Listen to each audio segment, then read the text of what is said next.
the guy that you don't want to face, but you do want on your team. I mean, he's annoying. He's a gnat. And I mean that in the most complimentary way possible. He's the guy that's going to help you win games and try to get under the skin.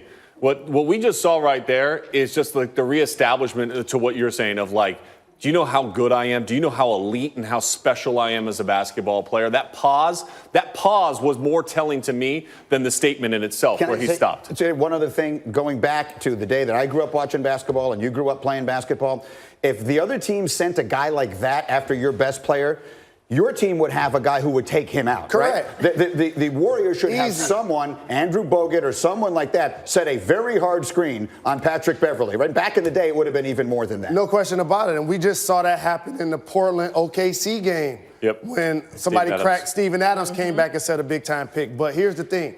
Patrick Beverley isn't there for his offense. So it's kind of hard to really get back at him because he's not out there trying to score. But here's a style thing.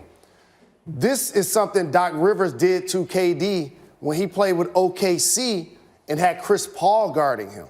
And CP3 gave him problems too. So KD has seen this before. Either way, I think we can all agree that Patrick Beverley is under KD's skin, at least in some way, shape, or form. Other drama in the NBA playoffs between the Nets and the 76ers. And Nets guard Karis LeVert took exception to Joel Embiid and Ben Simmons laughing when Embiid apologized for elbowing Jarrett Allen after Game 2 on Monday. It was kind of a lame apology. I think we can all agree on that.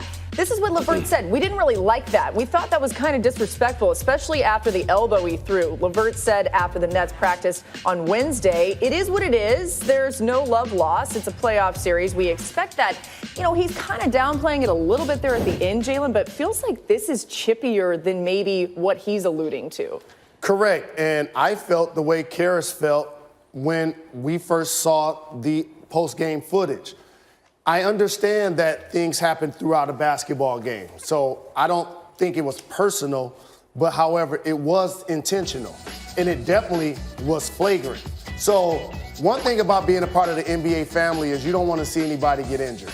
And that play could have seriously got somebody injured. Jarrett Allen could have knocked his teeth out of his mouth, could have gave him a concussion. We don't know what lingering effects he actually had from that, though he continued to play. So it's rude to go to the press conference and make a joke about it. The Nets can't necessarily get a level of revenge like 90s basketball, but at the same time, I do expect people to be barking at Joel Embiid and Ben Simmons based on how they handled that. It's immature. I mean, their entire delivery during the press conference was immature. And this team, the 76ers, has shown immaturity where you're looking at cell phones on the bench during the playoffs. Like, what are we talking about here? Like, if you just go to a press conference and answer the question and Ben Simmons doesn't start snickering like he's a high schooler sitting next to Joel Embiid, then Joel Embiid doesn't laugh as well. And that's the incident. That's what causes this. When I saw that, I was like, oh, if I was on the Nets, one of them is going to get hit very early in our game back in Brooklyn. You know this. I'm going to tell you, what ended up happening is what was discussed away from the media came out in the press conference. That's why Ben Simmons laughed. Because what happens on a play like that, you go back to the huddle and people are like, yo, yo, yo, yo, yo. And they're like, whatever.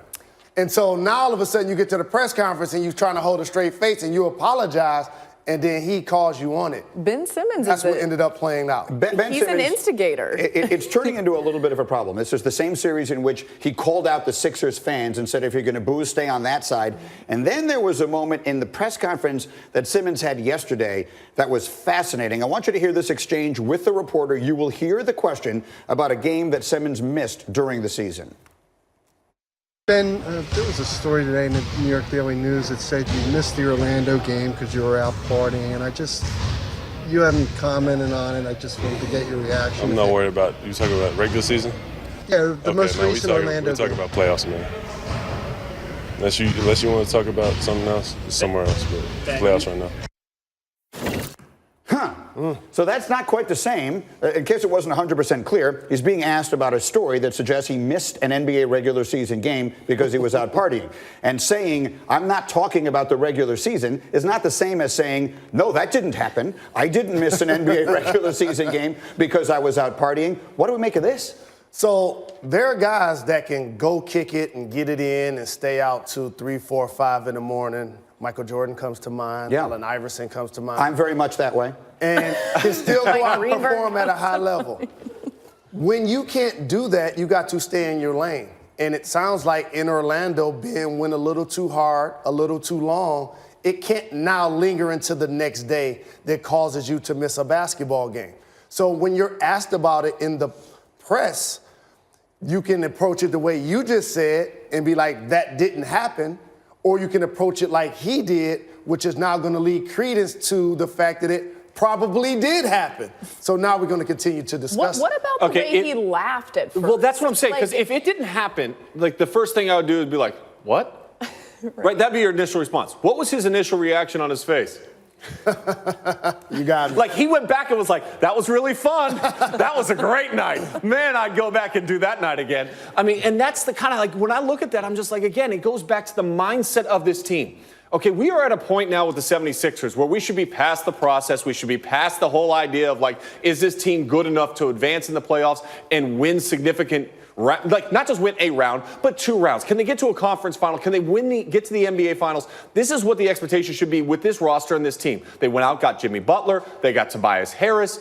But instead, what are we talking about in this opening series? We're talking about cell phones on the bench. We're talking about laughter at post-game press conferences. We're now judging and trying to read body language into whether or not you missed a game in the regular season with all these stories. And now is your coach on the hot seat? Do you have to? It's a mess in Philadelphia.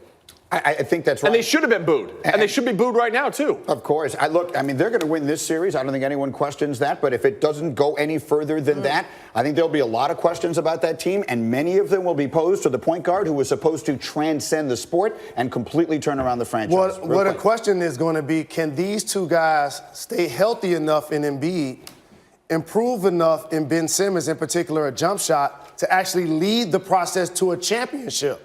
Yep. That question still lingers We'll on my start mind. finding that out soon, and I'll remind you that we have a trio of playoff games on ESPN and ABC tomorrow night. Raptors Magic 7 Eastern on ESPN, then Celtics Pacers 8:30, that's on ABC, and Trailblazers Thunder 9:30 on ESPN. These are all critical game 3s, and all 3 of them are also streaming live on the ESPN app. So if you're out and about, you can watch from anywhere. Coming up, the Browns are the new it team in the NFL. Their newly released schedule proves it. We'll explain. This is Get Up on ESPN. Don't believe. I can't tell you.